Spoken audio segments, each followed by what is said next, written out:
বন্ধুরা, কার কার ভোলা মাছ পছন্দ? এই ভোলা মাছটা আমি ম্যারিনেট করে রেখেছি সর্ষের তেল, হলুদ গুঁড়ো, নুন, লঙ্কার গুঁড়ো আর হালকা বেসন দিয়ে এভাবে ম্যারিনেট করে রেখেছি। এবার আমি তেলে এটাকে ভাজবো, মানে ভাজা খাওয়ার জন্য।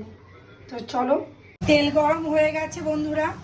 তো এবার এক এক করে এই যে মাছটা আমি ফ্রাই করবো।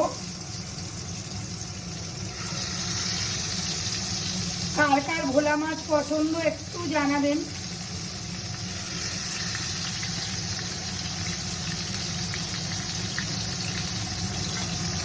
তো দেখতে পাচ্ছেন বন্ধুরা, এত রাতে আমি ভোলা মাছ ফ্রাই করছি।